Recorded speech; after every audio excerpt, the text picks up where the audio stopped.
Hey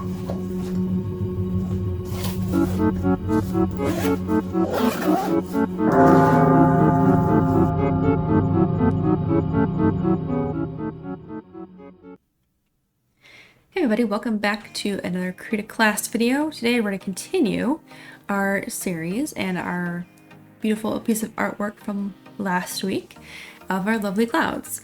Now if you are new to this and you want to catch up, you can go and watch the previous video. If you just want to, if you already know Krita, don't need any like quick interface overview or anything, you kind of understand what's happening already, go ahead and grab a cloud file or image and block that out, because today we're going to start blocking out some light and color and see what we can do for this. And if you were listening to the extra credit option last week, I'd love to know how that's going. And you can continue with your extra credit version or with the basic version that we're doing today. So today we're going to start doing light and color and kind of blending some of this in. Now this is what's going to be called the ugly phase, where it's like not finished, but it's in progress of being worked on to like the nice version. So don't be alarmed if things don't look right. That's totally okay. It will eventually look great towards the end.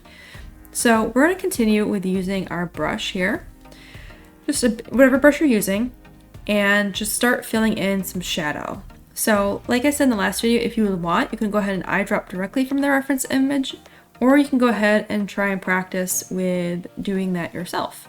So go ahead and start adding just some basic shadow here and seeing what I can do with how close I can get to that. It's going to be, I think, a little close because it looks purple, but it's not. Alright, so before we go ahead and put that shadow down, if you want to make things a little easier on yourself when you're just blocking in the shadows, you can go ahead and lock the transparency on the layer. And what that does, and I did show this briefly in the last video, you can color over it and you don't go outside the edges that you've already placed down. I often use this tool just to make my life a little easier when doing just some quick color work that I just want to change, like maybe a blue to a green or something, and go from there. Alright, so we are going to start laying out just some shadow. This doesn't look right, but I think it will towards the end. I think part of it is this has a blue sky behind it, and if you look out that blue sky, it looks a little bit more on the gray end. So I think we'll just keep it to this color for now. We're just having fun. We're not going to try and keep things super accurate.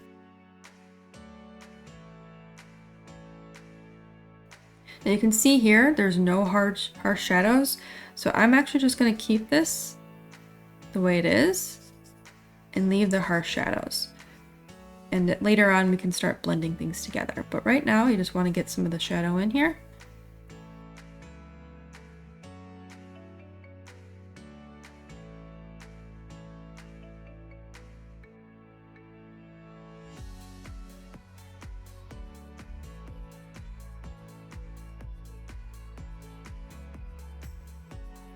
Alright, so we have the basic shadow down. It's, again, not meant to be perfect. However, we are going to start seeing that in this particular reference image, I need to add some of this yellowish glow in here.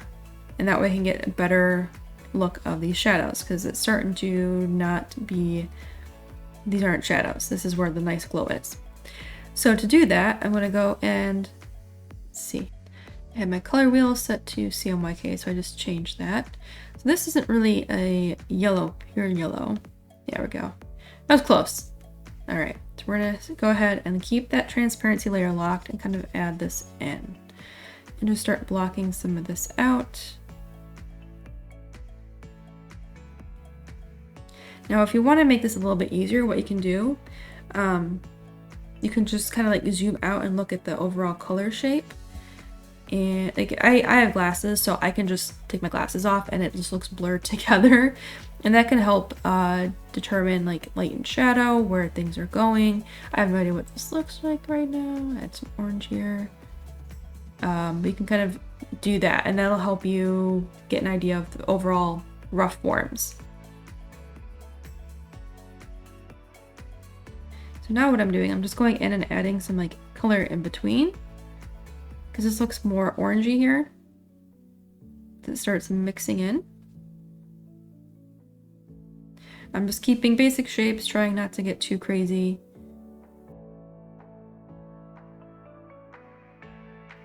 Now you can see I might need to add a little bit more of the cloud down here. So I'm just going to take my lock transparency off and just add more here. I'm going to lock it again just to make my life a little easier. You can see here that it starts to get a little bit brighter. So we're going to add that color here. Alright, so I think we've basically gotten a good portion of just some blocked in color. So it looks really ugly right now. That's totally fine. This isn't perfect by any means. It's not supposed to be. It doesn't look fluffy even, because we haven't gotten to that yet. But if I were to take my glasses off and just kind of compare the overall shape and form, I'm close. I probably could add a little bit more. Alright. So we have that blocked in. And if you want, go to the sky, move our reference image a little bit. I kind of want to see what this color looks like against a proper sky. We're actually going to use the gradient tool for this. So it doesn't matter what gradient you actually pick, because we're going to be changing the color. So if we go to the black and white gradient, we're going to go to edit, and we have these little teardrops or water droplets, whatever you want to call them. If you click on this, it brings up the color wheel, and you can actually pick colors. So I can see that I want this to be blue, and I'm pretty sure this is the correct color to pick from for the sky in the bottom here. It's close. I can hit OK. And if I hit OK, go ahead and drag this up.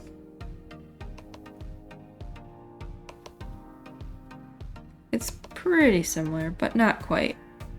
But you can kind of see how the color starts to look against that bluish sky, where this looks more purple now. This is looking a little more accurate to what the reference image is. I'm actually going to go in and modify this because I think this could change a little bit better. So I just clicked here on the bar and a new little color droplet popped up. So I'm going to double click on that, and I'm actually going to make this a little more orangey, just a little darker, because you can see in the reference it's just a little darker here on the edge. Add a little bit more color. I'm going to actually bring a little bit more red into it. I'm going to bring just a tiny bit more blue into the top of this as well, because it's a little darker here. So I'm going to just tweak this just a little bit. We're gonna hit OK. So now, whoops.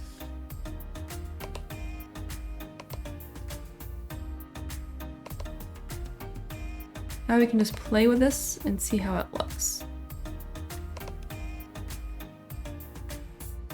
There we go. Almost there. Now I'm just undoing just to see if this looks correct.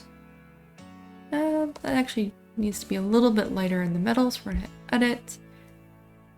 We are going to drag this over a little bit more. There we go.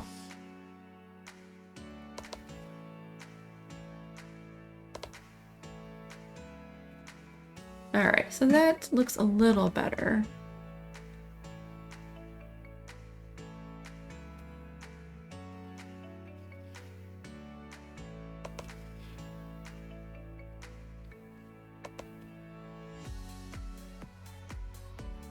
Okay, I think this is pretty close. It is a little bit darker here in the corners, but that's not a big deal. We can go and tweak that later with some other layers and modifications, but I think this is pretty close. So we now have blocked out our clouds. We've got some color down, blocked out the shadows and some light.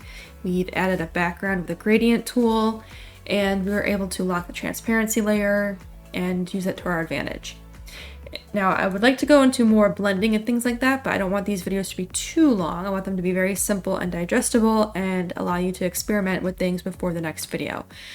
So for the next video, I would have all this prepared because we're going to start blending things and we're going to start doing a little bit more of the fuzziness for the cloud here on the edges because it's a flat, basically a flat cloud. There's light and shadow and things like that, but it's very harsh, just color blocking. So, but we did get a nice gradient in the background for the sky, and I would like to fix that a little bit because it still needs a little bit of lightness added here in the middle. So I may go back and add that before the next video.